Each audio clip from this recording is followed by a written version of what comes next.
जब तक हमारी आवाज एक न हो, हमारा कदम एक न हो, हमारी सोच एक न हो और हम एक साथ न उठे, तब तक ये डिमांड्स हासिल नहीं किए जा सकते।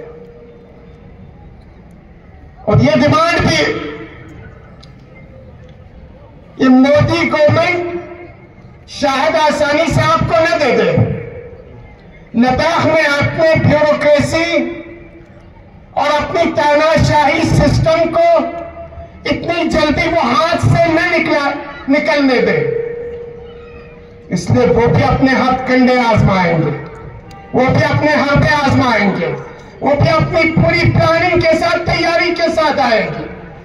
और पिछले 5 सालों में 2021 से आज तक, अब ये 2025 है, हम मुख्तलिफ मराहिल से गुजरे, पद यात्रा की, अनशन की, धरने दिए, लद्दाख बंद की, स्ट्राइक्स किया, दिल्ली में जलसे किए, जम्मू में जलसे किए, लेह करगिल में जलसे किए और आज ये 3 दिन का अनशन यहां कर रहे हैं। इससे पद यात्रा, अनशन, भूख हड़ताल बंद करने से ये डिमांड्स हासिल होने वाले नहीं है। इसलिए मेरी आपसे गुजारिश है, लद्दाख के आवाम से गुजारिश है, हमें लंबी जद्दोजहद के लिए तैयार रहना है, हमें सख्तियां झेलने के लिए तैयार रहना है, हमें इस गूंगी, अंधी, बहरी सरकार से लड़ने के लिए जो भी सख्तियां झेलने पड़े, उन सख्तियों को झेलना पड़ेगा। क्या आप लोग तैयार हैं?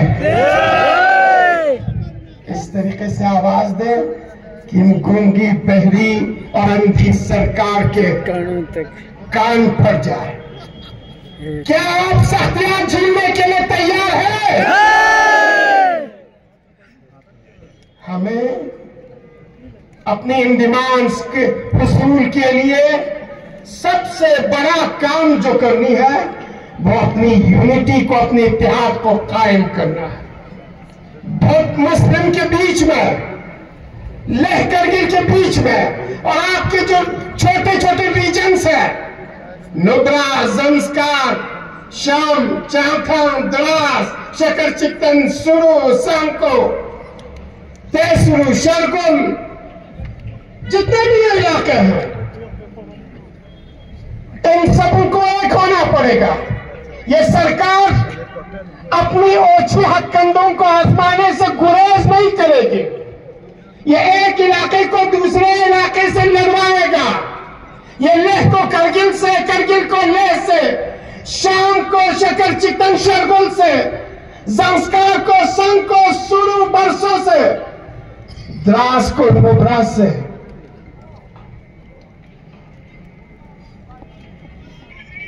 चौथम को टीएसजी से लड़वाएगा।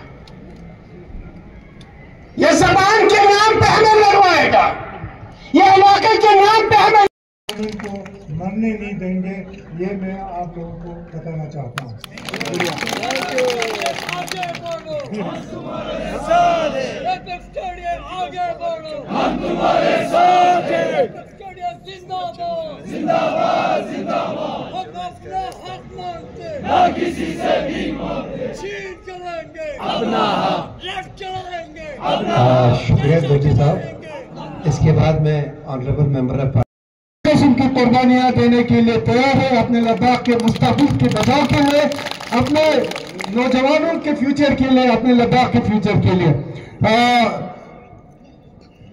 अभी बहुत सारे हमारे मुकर्रीन ने तफसीलन ये जो 4 पॉइंट एजेंडे पे जो हम को लेके हम चल रहे हैं, ये 4 पॉइंट एजेंडा क्या है और अगर ये 4 पॉइंट एजेंडे में से हमारे जो मुतालिबात है, अगर ये हमें नहीं मिलता है तो इसका नतीजा क्या होगा, ये सारे चीजें तफसीलन आप लोगों के सामने रखी है। मेरी गुजारिश, अपील लद्दाख के आवाम से, लद्दाख के बुजुर्गों से, नातनी से, नौजवानों से यही है कि लड़ाई हमारी लंबी है, लेके हम गवर्नमेंट के साथ हम लड़ रहे हैं, हम डिमांड कर रहे हैं, जिसमें दो अहम चीज हमारे स्टेट रूट 46 शेड्यूल के अंदर जो हमारे पास है कि हमने डिमांड की है, ये दो चीज हमारे लद्दाख के मुस्तकबिल के लिए, हमारे लद्दाख की आइडेंटिटी के लिए, हमारे शनाख्त के लिए ये बहुत जरूरी है। हमारी लद्दाख में डेमोक्रेसी की बहाली के लिए हम सलाम करते हैं हमारे उन बुजुर्ग लीडरों को जिन्होंने अंग्रेजों के गुलामी से हमको निकाल के एक ऐसा निजाम कायम किया, एक ऐसे निजाम की बुनियाद डाली जिसमें पूरे देश के आवाम आजादाना तौर पर एक डेमोक्रेटिक सिस्टम में, एक डेमोक्रेटिक सेटअप में हमको जीने का मौका दिया। लेकिन बदकिस्मती ये है, अफसोस की बात यह है कि हम उस जमहूरी निजाम से हमें साल से सब आते जिंदगी आता फायदा चाहूँ पिछले कुछ सालों से हम डिमांड कर रहे हैं, कुछ फायदा नहीं हो गया। मुझे तो सबसे ये लगता है सबसे फायदा ये हो गया नाता लद्दाख चिक्सों से, चाहे नाता बुद्धिस्ट हो, मुसलमान हो, हिंदू हो, क्रिश्चियन हो, ईसाई हो, नाता सब चिक्सों से इस डिमांड पे जो हमारे 4 डिमांड है उस पर हम सब लड़ रहे हैं। हो सकता है नाती कुछ वेस्टेड इंटरेस्ट होते हैं जो नहीं चाहते हैं, कुछ तो मजबूरी में भी करते हैं, चाहे बनाती जो अभी हिज़्ब इक़्तिदार में जो लोग हैं कुछ तो मजबूर है क्योंकि हम आपस में बात करते हैं, वो ओपनली बोल नहीं सकते हैं, वो मजबूर है। मगर उनका भी अंदर से वो लगता है कि ये डिमांड सही है जरखंड को। मगर कुछ का ये है कि स्टेट जो ना कर तो हम पैसा कहाँ से लाएगा, ये कैसे करेगा जरखंड को। यार स्टेट जो ना कर तो हमारे पास पैसे की बिल्कुल कमी नहीं होगा, हमारे पास सोलर एनर्जी है, हमारे पास विंड एनर्जी हजारों करोड़ों रुपए हम बना सकते हैं, हमारे पास ये मिनरल्स है, हमारे पास हाइड्रो प्रोजेक्ट्स है, बहुत सारे ऐसे हैं जिससे हम लद्दाख को एक अच्छा स्टेट बना सकते हैं। सब असनल लगा जना खासकर लद्दाख अवाम लेना करगिल अवाम बहुत मुबारकबाद कि आप लोगों ने ऐसे लीडर चुने हैं जो बेदाग है, जिनका जिंदगी आपके सामने एक बेदाग जिंदगी इन सबका है, चाहे लेके एपेक्स बॉडी के हमारे चेयरमैन हो, को चेयरमैन हो, हांचुक साहब हो, बाकी जो लीडर्स यहाँ पे बैठे हैं, चाहे नाती करगिली केडीए मेंबर इन का तो यंता नामा नातस्ता में ये लोग कुछ नहीं कर रहे। अल्लाह जानता है कि ना 1-1.5 साल था वगैरह बहुत मेहनत करता है, मगर आकना नंगोती ब्रूसिन क्यों दे हम इतना कोशिश करते हैं। उस दिन हम जाके कुछ एक बात पे हमारा वहाँ पे जो ये बातचीत चल रहा था नती चलो हाई पावर कमेटी में, उन्होंने कहा अगर हम स्टेट देगा, यूटी विद लेजिस्लेचर देगा तो आपके काउंसिल का क्या होगा। हमने कहा हम अभी इस्तीफा देते हैं आपको, हम ऐसे हजारों काउंसिल लद्दाख के लिए कुर्बान करने के लिए तैयार है, जिसमें हम भी शामिल। हम तो एक छोटा सा इंसान है, हम लद्दाख के लिए कुछ भी कर सकते हैं ना। दरअसल काउंसिल इस तरह जैसे हमारे दोनों साजा साहब ने बोला कि आउटसोर्सिंग का, आउटसोर्सिंग जो है ना कॉर्पोरेट सेक्टर को मदद देने का एक बिल्कुल एक जरिया है। जरा देर नाती चाहे नर्स हो, चाहे मेडिकल असिस्टेंट हो, चाहे आपके बाकी इंजीनियर्स हो, सबको आउटसोर्स करके क्या करते हैं, महीने का उनका तनख्वाह आते हैं 2-3 हज़ार वो ठेकेदार काट देते हैं। तो उससे आप उससे अंदाजा लगा सकते हैं वो कॉर्पोरेट सेक्टर को ही फायदा हो। मर्द तनख्वाह मसलन 2-3 हज़ार इनको मिलते थे तो इनका कम से कम घर आबाद हो जाता। हमने बहुत बात कहा कि आप ये आउटसोर्सिंग को कम से कम खत्म कर दीजिए और ये कम से कम कंट्रैक्चर शुरू कर दे।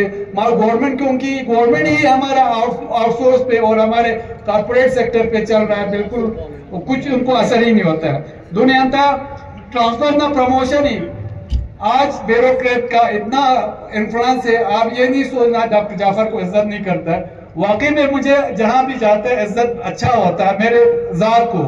मगर करगिल के मफाद को लेके नातादी ब्यूरोक्रेटिक जो सेटअप है बिल्कुल भी अच्छा नहीं है। इसमें हमारा, मैं आपको मिसाल देता हूँ, हमारा कुछ एग्जीक्यूटिव काउंसलर, एग्जीक्यूटिव इंजीनियर्स और बाकी अफसर पीछे 1 साल से प्रमोशन होके अभी तक उनका पोस्टिंग नहीं हुआ है। तो आप अंदाजा लगा सकते हैं ब्यूरोक्रेट का क्या है। आज हमारे कुछ फाइल पिछले 3 महीने से पड़ा हुआ है। मैं 3-4 बार जाता हूँ वो फाइल क्लियर करने के लिए, मैं उनके बिल्कुल भी उनको असर नहीं होता। हाँ कहता है, जब हम जाते कहते करेगा, दूसरे दिन कहता हम दूसरे दिन करेगा। मैं आपको मिसाल देता हूँ कि आज हमारे पास इतने फाइल है जो वहाँ पे पड़े हुए हैं, निकलता नहीं है 2-3 महीने के लिए। और सबसे इम्पोर्टेंट मैंने देखा कि बहुत सारे ब्यूरोक्रेट्स को कि गवर्नमेंट ऑफ इंडिया सजा के तौर पर लद्दाख भेजते हैं, तो वो लोग तो अपना टाइम पास करने के लिए बैठते हैं, तो आपका काम तो कुछ होता नहीं है। तो ठीक है, हम जाते हैं तो आपको प्रोटोकॉल भी मिलता है, आपका इज्जत भी होता है, मगर हम चाहते हैं करगिल के अवाम का खिदमत हो और अच्छी तरह खिदमत हो। आप जानते हैं ना, हिल कौंसल हमारे कौंसल का बजट को लेके जब हमारा यूटी बना था 6,000 करोड़ का बजट होता था, उसको काट के 4,500 करोड़ कर दिया। पिछले साल 3,500 करोड़ कर दिया। जो लॉलीपॉप दिखाया था ना, करगिली साल से बिल्डिंग बना है, आधा ऐसे रखा है, आधा बना है कुछ का, किसी का टीसीपी तक बना है, किसी का लेंटर लेवल तक बना है, आपके पास फंड नहीं है। इस साल आप तो 90 करोड़ पहले हमारा कटौती कर दिया हिल को, ये हमारे कैपेक्स बजट से। उसके बाद आपका ऑपरेशन सिंदूर 3 दिन में नवासों में करोड़ों रुपए उसमें से काट दिया।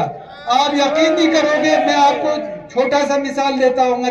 टूरिज्म सेक्टर 10 करोड़ जाफियत, बाद में ऑपरेशन सिंदूर 3 दिन हो गया, 1 करोड़ रखते 9 करोड़ उसमें से काट दिया। तो आप इसी तरह सब जगह कटौती और कहता है आप यहाँ से डेवलपमेंटल काम करो।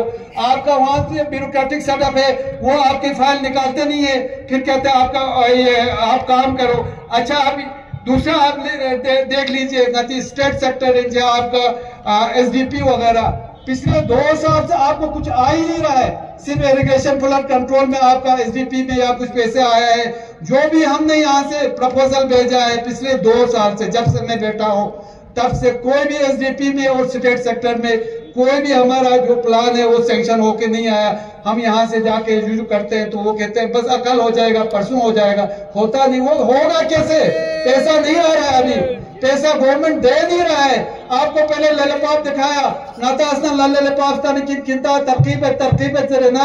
आज आप रिवर्स में जा रहे हैं। नता जो पहले डेवलपमेंट पहले होता था, आपका फंड नॉन लेवल होता था, मिसाल 10 करोड़ खर्चा मचाना का तो आप अगले साल खर्चा कर सकते थे। आज आपको पहले तो आपको फंड देने में टाइम लगता है, उसके बाद जब देते हैं बाद में कहते हैं आप हमको फंड वापस दे दो। मार्च में 31 मार्च से भी पहले आपको 10 मार्च को कहते हैं हम पैसे वापस ले लेंगे। तो द्वितुक एक सिस्टम बना हुआ है एक ब्यूरोक्रेट का। ये 2 जबान, हम किसी ब्यूरोक्रेट के खिलाफ नहीं है, मगर सिस्टम ऐसा बना हुआ है जिसमें आपका सही नहीं है। अच्छा, हिल कौंसल हमने 2-3 बार हमारे डेवलपमेंट को लेके, हमारे कुछ इश्यूज को लेके, जितने भी हमारे ऑनरेबल काउंसलर थे, हमने रेजोल्यूशन पास करके दे दिया। वो मुझे लगता है कहीं पे नहीं पहुंचा। तो इसका मतलब है आज ले दे के हमारे पास हिल कौंसल ले में है और करगिल में है, और लेके हिल कौंसल के जो हमारे रूलिंग पार्टी के वो भी प्राइवेसी में मानते हैं कि ये गलत हो रहा है जरखन को। वो भी उनको भी पता है, मगर वो मुंह नहीं खोल सकते हैं, क्योंकि उनको अगर मुंह खोलेगा तो वहां दिल्ली में उनके बड़े बड़े लीडर नाराज हो जाएंगे, इसलिए वो मुंह नहीं खोल सकते। मगर हमें बोलता है अब ये करो, ये बोलो बोल के खुद नहीं बोल पाते। तंगाता देख यार, मेहरबानी जो आज हमारा ये पहली बार यहाँ पे 3 दिन का ले और करगिल के दोनों एपेक्स और केडीए के जितने भी हमारे दिग्गज लोग यहाँ पे तशरीफ लाए हैं, इन सब को हिल कौंसल की तरफ ना हमारे अरकान की तरफ से आप सबों का बहुत बहुत शुक्रिया और आप लोगों को सलूट पेश करता हूँ। और हमारे एमपी साहब का भी कि एमपी साहब हमारे अभी एवार में जाके लद्दाख के बहुत सारे इशू उठाते हैं, मगर वहाँ के हुक्मरानों को बिल्कुल टच से मज नहीं होता पता।